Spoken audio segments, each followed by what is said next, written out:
No vídeo de hoje, Cuidado com os filhos de Zeruia, um texto escrito pelo pastor João Pereira de Andrade Silva e publicado no jornal Mensageiro da Paz em outubro de 1976. Seja bem-vindo ao Diário Pentecostal Historiando, análise histórica e crítica sobre o movimento pentecostal brasileiro. Se inscreva no canal e siga nossas redes sociais. O povo que não conhece a sua história está condenado a repeti-la. Zeruia era uma das irmãs de Davi e mãe de Joabe, Abissai e Azael. Primeiro livro de Crônicas 2:16, 1 Samuel 16:10. Antes de falarmos a respeito dos filhos de Zeruia, consideremos que no livro de 1 Samuel, no qual encontramos as origens dos fatos que pretendemos expor, está descrita a mudança do regime teocrático para o monárquico. Até o período do juizado de Samuel, o próprio Deus era o rei, o governante de Israel, pois orientava todas as diretrizes e execução da administração, falando ao povo e particularmente aos líderes, por intermédio de profetas e juízes, como Samuel, cuja chamada conhecemos. O juiz Samuel ministrou a justiça com retidão e sinceridade, que o tornaram credor de confiança e respeito dos israelitas. Mas, já entrado em anos, Samuel cometeu a fraqueza de nomear os filhos como seus sucessores. Porém, estes não tinham a mesma estatura moral que exornava o caráter do velho juiz. A nomeação dos filhos precipitou os acontecimentos, como lemos. E disseram-lhe: Eis que já estás velho, e teus filhos, já nomeados, não andam pelos teus caminhos. Constitui-nos, pois, agora um rei sobre nós, para que ele nos julgue como tem todas as nações. 1 Samuel 8:5. O povo errou ao desprezar o Senhor, pedindo um rei. Porém, Samuel concorreu para estimular o descontentamento já latente. Ao nosso ver, esta foi a grande falha no ministério de Samuel. Aliás, todos a tiveram, pois o Senhor Jesus Cristo foi e é a única exceção. Glória ao seu santo nome. Esse negócio de nomear filhos como sucessores ainda existe por aí afora, mas é errado, porque a obra é de Deus, e nesse caso de sucessões, o certo é proceder como Moisés. Senhor, põe um homem, e o Senhor Supremo, condutor do seu povo, pôs Josué, filho de Num, um homem em quem havia o Espírito. O perigo é que muitos não esperam nem pedem ao Senhor, porém eles mesmos vão nomeando os filhos, e o resultado é sempre desastroso. Voltemos, porém, aos filhos de Zeruia. Justamente durante o reinado de Saul, o rei pedido, encontramos registrado: Então Davi se retirou dali e se escapou para a caverna de Adulão. Ouviram-no os seus irmãos e toda a casa de seu pai, e desceram ali para ele. E ajuntou-se a ele todo homem que se achava em aperto, e todo homem endividado, e todo homem de espírito desgostoso. E ele se fez chefe deles, e eram com ele uns 400 homens. 1 Samuel 22, 1 e 2. Entendemos que Zeruia, a irmã de Davi, desceu com os filhos Joabe, Abissai e Azael, ficando sob a proteção do mesmo. Joabe, mais tarde, demonstrou qualidade de grande general e estrategista decidido. No entanto, apesar de ser valente, não chegou à posição dos 3 primeiros, sendo que Adino, o Ezenita, se opusera a 800 e os feriu de uma vez, ou seja, numa batalha. Azael, o mancebo traiçoeiro. No início do reinado de Davi em Hebrom, Joabe foi constituído chefe do exército das 2 tribos que apoiavam o rei. Azael talvez fosse o mais moço dos 3 filhos de Zeruia, e era astucioso e traiçoeiro. Diz a Bíblia: Era Azael ligeiro de pés como uma das cabras monteses que há no campo.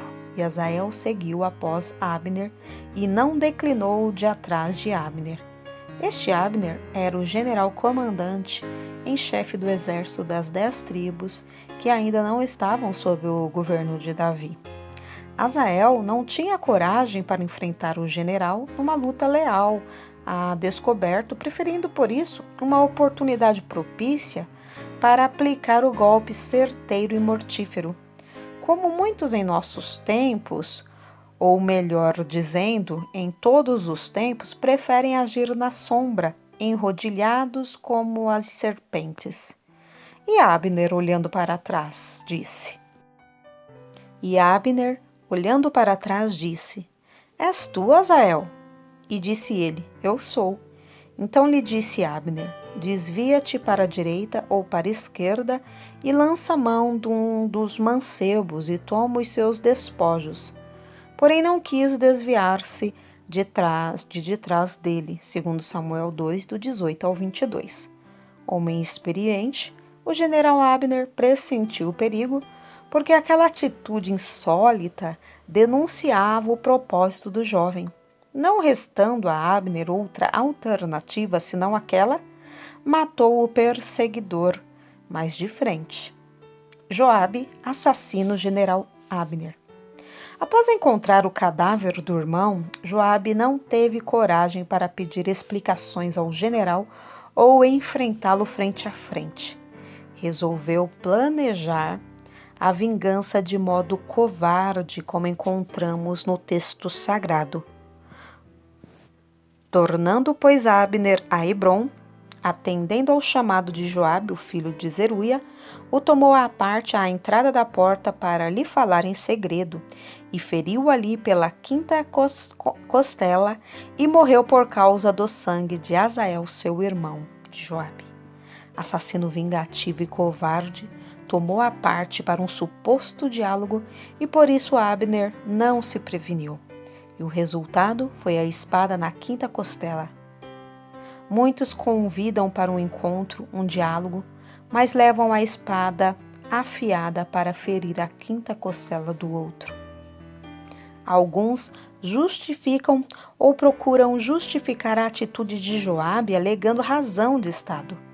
No entanto, esta não existia porque a Davi não interessava a morte do general Abner, que estava promovendo demarches no sentido da união das 13 tribos sob o reinado de Davi.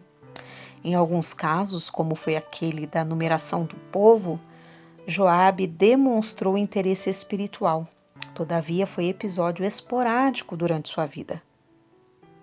General Amasa, outro primo de Davi, é morto à traição. Após a rebelião de Absalão, surgiu Seba, promovendo uma sedição também contra Davi.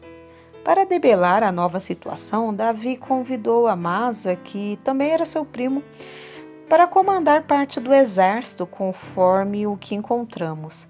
Disse mais o rei Amasa: Convoca-me os homens de Judá para o terceiro dia, e tu então apresenta-te aqui. Joabe soube da convocação e naturalmente ficou com ciúmes, porque ele se julgava o maior líder do exército, o mandão a quem todos deviam obedecer. Esse mesmo sentimento ou espírito ainda prevalece em muitos nesses dias difíceis. E disse Joabe a Amasa: Vai contigo bem, meu irmão?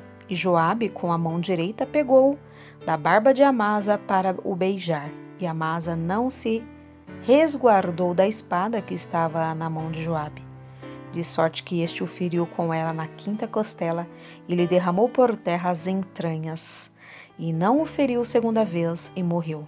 Então Joabe e Abissai, seu irmão, foram atrás de Seba, filho de Bicri, segundo Samuel 20, 8 e 9. Mais um assassinato frio, covarde. Cumprimentou-o, chamando-o de meu irmão, e enquanto o beijava, enterrou a espada na quinta costela, matando de modo inexorável e inesperado. Assim procedem muitos homens falsos, dissimulados e que não têm temor de Deus apesar de uma fingida piedade. meu amigo, meu irmão, meu colega, enquanto fincam a espada na quinta costela.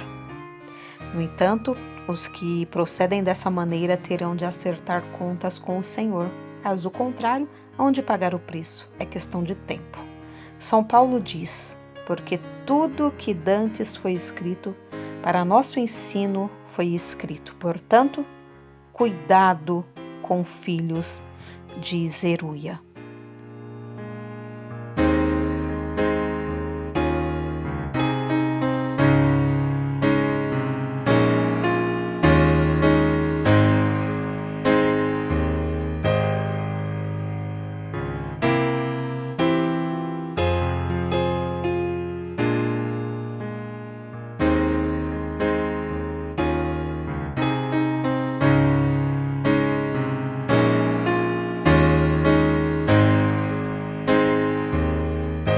Porque nada podemos contra a verdade, senão pela verdade. Segunda carta aos Coríntios 13:8. Se você gostou do conteúdo deste vídeo, se inscreva no canal, deixe o seu joinha, compartilhe e ative o sininho para receber do YouTube as notificações dos novos vídeos.